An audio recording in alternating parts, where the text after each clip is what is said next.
नमस्कार दोस्तों, ocean network में आपका स्वागत है। सूचना पंजाब से आ रही है और जानकारी ये मिल रही है कि अमृतपाल स्वर्ण मंदिर में सरेंडर करना चाहता है। 3 शर्तें उसकी तरफ से पुलिस प्रशासन और सरकार के सामने रखी गई हैं। एक तो यही बड़ा सवाल है कि एक भगोड़ा, एक अपराधी जिस पर इनाम भी है और जो पिछले कई दिनों से भागा हुआ है, सुरक्षा बलों के हत्थे नहीं चढ़ रहा है, उसके दुस्साहस की ये पराकाष्ठा है कि वो शर्तें लगा रहा है। पहली शर्त, मुझे पंजाब की जेल में ही रखा जाए। दूसरी शर्त, मुझे गिरफ्तार ना दिखा कर के सरेंडर दिखाया जाए। और तीसरी शर्त, मुझ पर किसी तरह की सख्ती ना की जाए, यानी मेरे प्रति व्यवहार अच्छा होना चाहिए। पुलिस का, प्रशासन का, जेल कर्मियों का, सरकार का। बहुत बड़े सवाल एक्चुअल में खड़े हो रहे हैं। जानकारी ये मिल रही थी कि होशियारपुर में है, होशियारपुर के किसी गाँव में है। वहाँ जब सुरक्षा बलों ने जाकर के घेरा, फिर जानकारी मिली कि वो तो गुरुद्वारे की दीवार फांद करके वहाँ से भाग खड़ा हुआ है। नई जानकारी ये मिल रही है कि वो अमृतसर पहुँच रहा है और उसके बाद से पंजाब के जो सुरक्षा बल हैं, उन्होंने पूरे अमृतसर की ही घेराबंदी कर दी है। स्वर्ण मंदिर के आसपास फिर से सुरक्षा कड़ी कर दी गई है।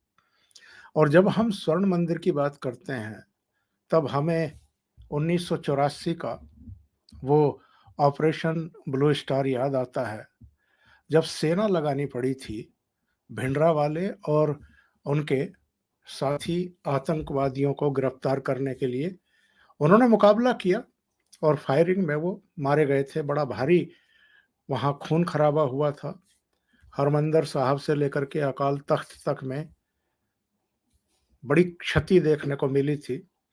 और अब फिर अगर वही सिचुएशन आ रही है, तब कांग्रेस की सरकार थी, इंदिरा गांधी प्रधानमंत्री थी, इस समय नरेंद्र मोदी प्रधानमंत्री हैं, अमित शाह गृह मंत्री हैं। और अमित शाह ने कुछ समय पहले जब अजनाला थाने पर इन्होंने अटैक किया था, इनके साथियों ने अटैक किया था, तब पंजाब के मुख्यमंत्री भगवंत मान को बुला करके ये साफ तौर पर कह दिया था कि या तो आप स्थिति को संभालिए, नहीं तो फिर हम इसे टैकल करेंगे, यानी आपकी सरकार भी जा सकती है। उसके बाद भी अगर हम देखें तो अमृतपाल के, उनके साथियों के खिलाफ मुकदमे जरूर दर्ज हुए हैं और इनके कई साथियों की गिरफ्तारी भी हुई है। लेकिन सबसे बड़ा सवाल तो ये उठ रहा है ना कि अमृतपाल को गिरफ्तार क्यों नहीं कर पा रही है भगवंत मान सरकार और पंजाब पुलिस। बड़े सवाल तो उठेंगे ही। ये सब ऐसे समय हो रहा है, पंजाब को नए सिरे से ऐसे समय फिर से आग से झुलसाने की कोशिशें हो रही हैं, तब जबकि सितंबर 2023 में देश में G20 शिखर सम्मेलन होने वाला है। और जो भारत विरोधी ताकतें हैं, देश के भीतर भी और देश के बाहर भी, वो किसी भी तरीके से G20 समिट को डिस्टर्ब करना चाहती हैं। पिछले सप्ताह मेरी पंजाब के मुद्दे पर ही, अमृतपाल के मुद्दे पर ही और G20 को लेकर के ही विजय सरदाना साहब से बातचीत हुई थी। अमृतपाल के सरेंडर या गिरफ्तारी पर तो हमारी नज़र टिकी ही हुई है। जैसे ही कोई वहाँ से खबर आएगी तो उस पर ज़रूर एक समीक्षात्मक टिप्पणी करेंगे। पर इनके बारे में, भगवंत मान सरकार के बारे में, केजरीवाल चूँकि आम आदमी पार्टी के प्रमुख हैं, इनके बारे में, G20 के बारे में उन्होंने क्या कहा था, आइए ज़रा सुनते हैं। विजय जी, सब जानते हैं कि सितंबर 2023 में इसी साल हमारे यहाँ G20 का सम्मेलन होने जा रहा है। पूरी दुनिया की निगाह इस समय भारत पर टिकी हुई है। 200 के करीब देश के अलग अलग हिस्सों में इससे रिलेटेड कार्यक्रम हो रहे हैं। पूरा भारत एक तरीके से इन्वॉल्व है। भारत के लिए एक अपॉर्चुनिटी भी है, जैसा कि प्रधानमंत्री नरेंद्र मोदी ऑलरेडी कह चुके हैं। ठीक ऐसे समय ही बीबीसी एक आपत्तिजनक डॉक्यूमेंट्री 2 पार्ट में जारी करती है। जॉर्ज सोरोस का बयान आना शुरू होता है। राहुल गांधी की लंदन यात्रा होती है, वहाँ इंडियन डेमोक्रेसी को बदनाम करने की चेष्टा होती है। देश के भीतर भी कई ऐसी ताकतें हैं जो अनर्गल प्रलाप करती ही रहती हैं। ये कितनी बड़ी चुनौती इस समय देश के लिए और देशवासियों के लिए है कि ये साल G20 सम्मेलन ये सब शांति से गुजरे और जो भी देश विरोधी ताकतें देश के भीतर या देश के बाहर इसको डिस्टर्ब करने की कोशिश कर रही हैं, उनके मंसूबे कामयाब ना होने पाए। सर, ये तो हमें मानना ही पड़ेगा कि कोई भी देश जो भारत को आगे बढ़ता नहीं देख सकता, वो हर स्तर पे और हर मंच पे ये कोशिश करेगा कि भारत की स्थिति अंतर्राष्ट्रीय स्तर पे शर्मनाक हो, क्योंकि वो चाहते यही है, उनका एजेंडा यही है। फिर चाहे वो राजनीतिक मुद्दे हों, सामाजिक मुद्दे हों, सुरक्षा के मुद्दे हों या और कोई मुद्दे हों, उसमें एक मुद्दा है लॉ एंड ऑर्डर का, कि कल को मान लीजिए पंजाब में आतंकवाद बढ़ता है या लॉ एंड ऑर्डर की स्थिति बिगड़ती है और दूसरी तरफ सितंबर में पूरी दुनिया के बड़े लोग यहां आ रहे होंगे, तो भारत में विदेशी लोगों के आने का सिक्योरिटी थ्रेट बहुत बढ़ जाता है।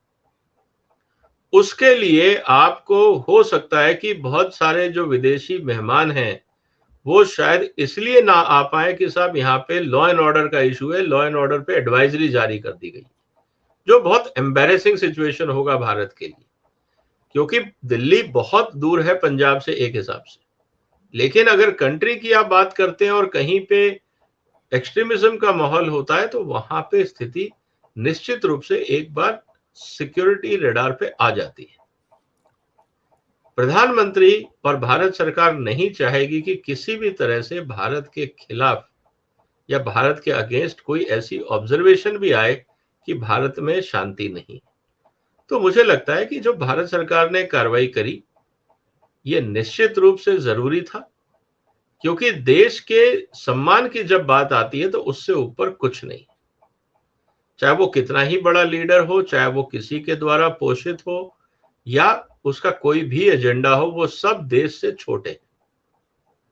और अगर आज ये कार्रवाई हुई है तो मुझे लगता है कि शायद थोड़ी और पहले हो जानी चाहिए थी, यहां तक नौबत नहीं आनी चाहिए थी। अगर राज्य सरकार, क्योंकि लॉ एंड ऑर्डर जो है वो राज्य सरकार का विषय है, केंद्र सरकार को और केंद्रीय सुरक्षाओं का वहां तक पहुंचना और इस मामले को अभी तक गरमाए रखना, ये राज्य सरकार की विफलता की निशानी। और ये बात कहीं ना कहीं शायद चीफ मिनिस्टर साहब को समझ में आ गई होगी। होम मिनिस्टर साहब से जो 2 मार्च की उनकी मीटिंग थी उसमें उन्होंने साफ कर दिया होगा कि भाई अगर तुमसे नहीं संभलता तो हम संभाल लेंगे, और जब हम संभालेंगे तो फिर तुम्हारी कुर्सी जाएगी, केंद्र सरकार को कार्रवाई करनी ही पड़ेगी, इस तरह से छोड़ा नहीं जा सकता। अब आप सोच लो क्या करना है। एक तरफ पॉलिटिकल मैसेज होगा और दूसरी तरफ सिक्योरिटी एजेंसीज और पुलिस एडमिनिस्ट्रेशन, इन लोगों ने मिलकर एक पैरेलल तैयारी की होगी कि सिचुएशन को कैसे कंट्रोल करना है, क्योंकि राज्य सरकार किसी की भी हो, पॉलिटिशियंस के भरोसे या किसी एक पॉलिटिकल पार्टी के भरोसे देश की इंटीग्रिटी को नहीं छोड़ा जा सकता है। तो security agencies, police, defence forces, paramilitary forces, सबने कोऑर्डिनेशन करके एक प्लान बनाया होगा कि सिचुएशन को कैसे हैंडल करना है, और चीफ मिनिस्टर साहब को बुला के बता दिया होगा कि देखिए या तो आप कर लीजिए, नहीं तो हमें करना होगा, या आप हमें चिट्ठी लिख के गए कि आप हमारा सहयोग करें तो हम ऑफिशियली आपके साथ काम करेंगे, क्योंकि कंट्रोल तो करना है, चॉइस इज योर्स। तो इसीलिए देखा होगा आपने कि भगवंत मान साहब जब होम मिनिस्टर को मिले थे तो केजरीवाल साहब साथ नहीं थे। केजरीवाल को पता होगा लेकिन वहां पे भी उन्होंने राजनीति करने की कोशिश करी कि भाई होम मिनिस्टर के पास भेज दिया गया कि आप जाइए, स्टेट का मुद्दा डिस्कस करिए, उनको भी जरूर होगा कि स्थिति आउट ऑफ कंट्रोल हो रही। तो ये एक स्थिति हमारे सामने है सर। ये आरोप लगाया जाता है कि जब से अरविंद केजरीवाल के नेतृत्व वाली पार्टी की सरकार वहां बनी है, तब से इन्होंने तेजी से सिर उठाने शुरू किए हैं।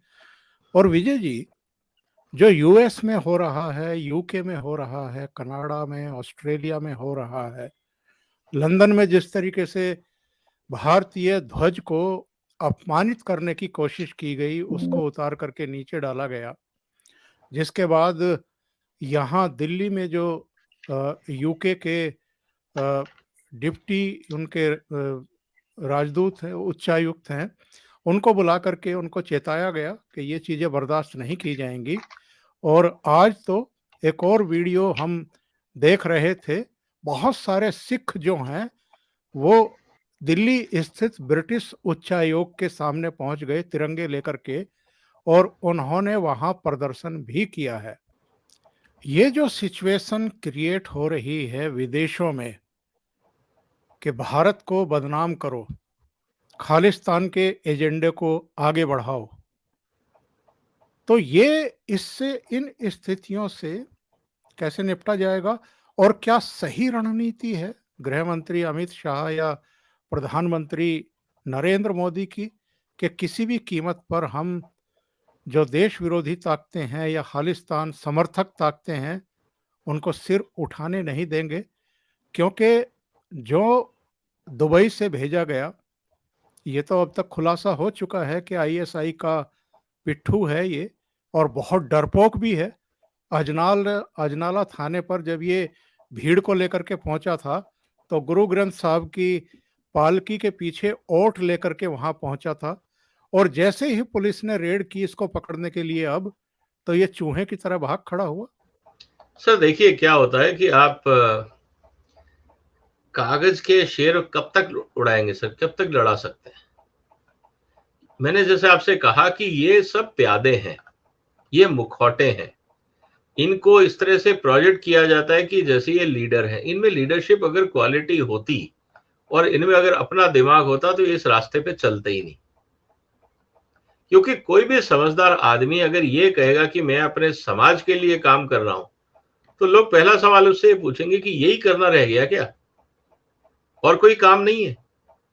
पूरे सिख समुदाय के अंदर they are known for doing good for society. यही है ना, जहां पे भी आपदा होती है सबसे पहले अगर कोई कौम खड़ी होती है तो वो सिख कौम खड़ी होती है। तो ये तो हमें मानना पड़ेगा। आफ्टर ऑल सिख कौम बनी कहां से? हिंदुओं में से बनाई गई। गुरु गोविंद सिंह ने क्या किया था?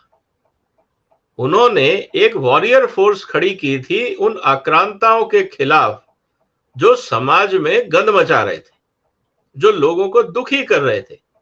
उस समय के जो मुगल शासक और उनके जो सिपाही, जो उनके सूबेदार हुआ करते थे, जो अत्याचार कर रहे थे, उनके खिलाफ ही तो कार्रवाई हुई थी। और उनको उन्हीं की भाषा में जवाब देने के लिए ही तो ये गुरु गोविंद सिंह ने ये सेना खड़ी की थी कि भाई हम लोग शांति प्रिय लोग हैं, और ये लोगों को बात ही समझ में नहीं आती है, ये मारकाट मचा रहे हैं, लोगों का जीना हराम कर रखा है, हत्याएं कर रहे हैं, लूटपाट कर रहे हैं, तो समाज को रोकेंगे कैसे, हम बचाएंगे कैसे? तब उन्होंने कहा कि नहीं, हम इनका मुकाबला शेरों की तरह ही करेंगे। तभी तो सिंह नाम आया। गुरु गोविंद सिंह जी के पहले किस गुरु के नाम के आगे सिंह था? किसी के नहीं था। तो ये तो इतिहास सामने है। तो अगर ये इतिहास की सच्चाई को भी अगर ये सिख पंथ के कुछ लोग नहीं मानने को तैयार हैं, तो ये उनकी अपनी नादानी है, उससे इतिहास नहीं बदल जाता, पहली बात। दूसरा सबसे बड़ा मुद्दा ये है कि ये आदमी, और जिस तरह से इसकी हरकतें हुई हैं, और फिर चाहे आपने ब्रिटेन का नाम लिया, कनाडा का नाम लिया, सर ये वहां की लोकल राजनीति है, क्योंकि बहुत सारी जगह पे आज सिख पॉपुलेशन इतनी हो गई है कि वो वहां पे वोट बैंक को इन्फ्लुएंस कर सकती है। लेकिन क्या भारत सरकार को इसको लाइटली लेना चाहिए? निश्चित रूप से नहीं लेना चाहिए। इसका मतलब यह है कि एक तो डिप्लोमेटिक मैसेज कन्वे कर दिया गया कि इस तरह की केयरलेसनेस बर्दाश्त तो नहीं होगी। अगर तुम कर सकते हो तो कोई भी कर सकता है। हमारे यहां भी अगर आपके राजनीतियों के साथ कुछ गड़बड़ हो जाती है तो फिर आप हमें मत कहना। पहली बात, जहां तक मुझे ध्यान है भारत में ऐसा नहीं होगा, क्योंकि हम लोग वियना कन्वेंशन का फॉलो करेंगे। लेकिन अगर ये राज्यों ने, इन देशों ने अपने आप को नहीं सुधारा तो सर व्यापार की ताकत तो भारत के पास है। ये सारे लोग आज बोइंग का, एयरबस का कॉन्ट्रैक्ट हिंदुस्तान के साथ कर रहे हैं। सर ठीक है, आज एयरबस और बोइंग हम आपसे ले रहे हैं, कल को हो सकता है ना कि अगला ऑर्डर कैंसिल भी हो जाए। हो सकता है कि हम आपसे कोई और डिफेंस डील करने वाले थे, वो हम नहीं करेंगे अब, तो कीमत तो चुकानी पड़ेगी। ये लापरवाही जब देश की इज्जत पे हाथ डाला जाता है तो मुझे लगता है कि मोदी सरकार को बहुत क्लियर मैसेज दे देना चाहिए कि आप हमारे से एफटीए की उम्मीद कर रहे हैं, यूके इंडिया एफटीए साइन हो, हम आगे बढ़े व्यापार में, तो सर उस पर ब्रेक तो हम लगा ही सकते हैं ना। हम आपसे जो एडिशनल गवर्नमेंट टू गवर्नमेंट जो समझौता करने वाले थे वो हम नहीं करेंगे। दिक्कत क्या है? फिर आप परेशान होते रहिए, क्योंकि अल्टरनेट तो बाजार में हर चीज का है ना। हम आपसे नहीं लेंगे, जर्मनी से ले लेंगे, आपसे नहीं लेंगे, हम ब्राजील से ले लेंगे, रशिया से ले लेंगे, आप होते कौन हो हमें रोकने वाले? तो कहने का मतलब यह है कि इस तरह की गुस्ताखी की कीमत तो इनको चुकानी चाहिए, ताकि कोई भी भारत के हितों को लाइटली ना ले। कोई देश ये ना समझे कि भारत को हम लाइटली ले लेंगे और हमारा कोई नुकसान नहीं होगा। एक गुस्ताखी की सजा कम से कम $1 बिलियन तो होनी चाहिए, अगर मैं राष्ट्रों के स्तर की बात करूं तो। और मुझे लगता है मोदी सरकार को मैसेज बहुत क्लियर कर देना चाहिए कि ये जो अगली मीटिंग थी एफटीए की, that is postponed by 6 months. देखते हैं फिर क्या होता है। तो मैसेज होना जरूरी है, और ये घटना जो हुई है देश के खिलाफ, उसको बर्दाश्त नहीं करना।